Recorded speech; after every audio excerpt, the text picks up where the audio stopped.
Good morning students.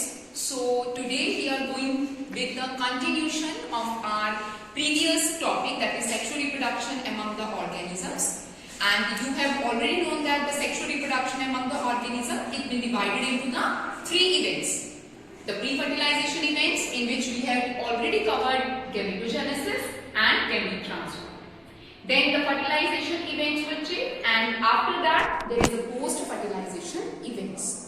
So we are going to take fertilization, the second part of it. Fertilization. So what is the term fertilization indicates, or what is the definition of fertilization? It is simple, a fusion of male and female gametes to produce the final product, which is called it as zygote, and zygote is also called as the first cell of life. Fine. So fertilization, what it indicates, it's a simple fusion of the male and the female gametes, and the product is formed zygote. So this is a complete definition of fertilization. And if I take up to here this definition, the fusion of male and female gametes, so beta this only thing indicate one terminology of it, which is called as syngamy.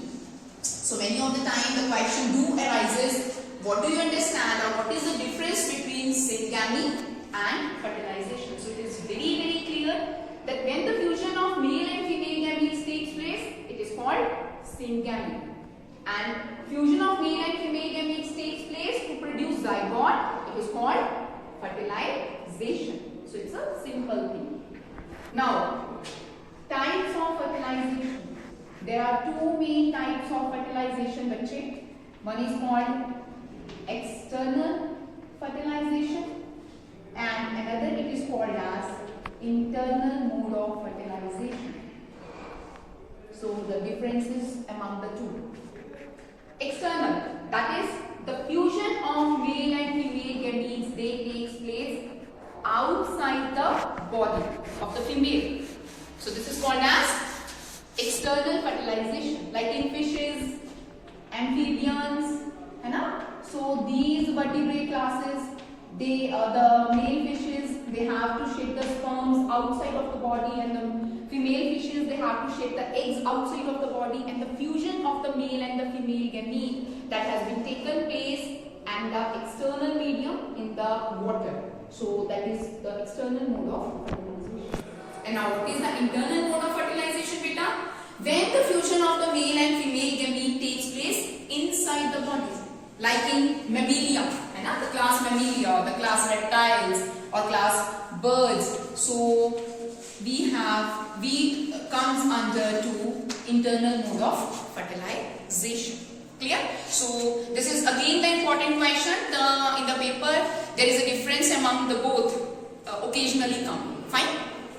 There is one more question coming in this external fertilization criteria, which we usually say that fishes, amphibians or the animals who prefer external fertilization, they produce large number of the gametes. So what is the reason to produce large number of the gametes?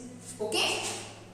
So the thing is like that, because the offsprings of these classes, the organisms which comes under the external fertilization, they are highly vulnerable from their predators. So they have been killed or they have been eaten by their predators. So they have to produce larger and larger number of the offsprings, so as for the continuity of the species, so as to continue their species. Okay. So this is again we call it as the disadvantage of external fertilization.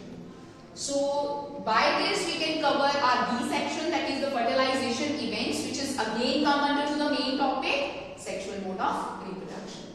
Now beta, our third and the last topic under it is post fertilization events. So in post fertilization events, बच्चे,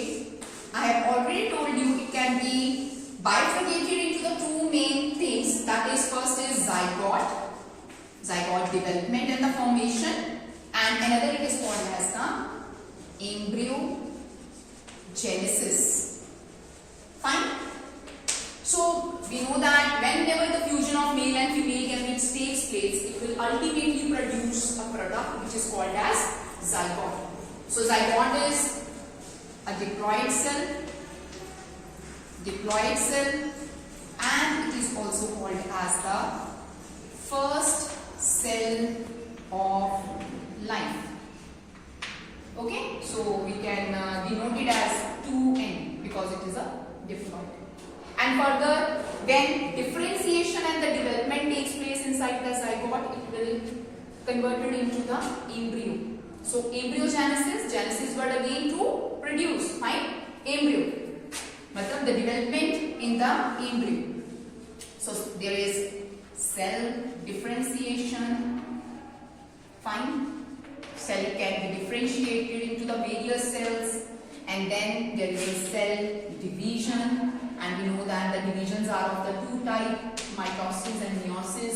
Meiosis only occurs in the gametes, and the mitosis occurs in the all the different cells. So in this way the whole embryo will be produced. Okay, so we can cover every events in the sexual reproduction criteria. Here beta the 2 marks question do occur, like the organisms have been divided into the 2 types. Okay, on the basis of the baby they produce. Like we have oviparous category, oviparous organisms, and what is the viviparous organism. Viviparity, we can also use the terms oviparity. So oviparous, those organisms which produce eggs. Whenever the fusion takes place between male and female gametes and the egg will produce, those organisms they are called oviparous organisms. Right? And we have the examples of birds, we have the example of fishes. Okay, so these class of vertebrata comes under oviparous organisms. Viviparous, those organisms which give birth to the young ones. They deliver the child. The mammalia class, they deliver the babies. The reptile class, they deliver the babies. Fine. So difference between oviparous and viviparous. Now, in the case of the flowering plants, okay. So when the fertilization takes place in flowering plants, beta, what will happen then? The ovary develops into fruit, right? And the ovule which are present inside the ovary develop into seeds. Okay? And a protective covering or a shield is to be present around the fruit bache, which is called it as a protective covering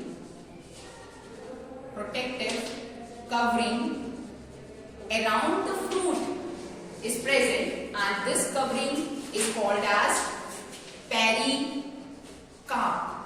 Okay, so pericarp is the covering, protective covering around the fruit, and the function of pericarp is to protect the fruit as well as the seed. Okay, so sometimes the questions come like we have a diagrammatical, illustrations of the things. Like this, I have the ovary of mutton, this pea plant, okay. So this is ovary, and these are the pea pods, or we call it as the seeds bache. So if I am going to label that mass, so these are the seeds. This is complete ovary of the pea plant, and this outer layer, outer covering, it is called as pericarp. So sometimes questions do occur like they have demarcated what do you understand by A and what do you understand by B, and also tells us the function of the B part, which is to be marked. So what is your answer? My A part is termed as seeds. My B part is termed as pericarp, and the function of the pericarp to protect the fruit and the seeds. So in this way we complete all the major topics that is come under to your chapter number 1, reproduction in organisms. Thank you so much.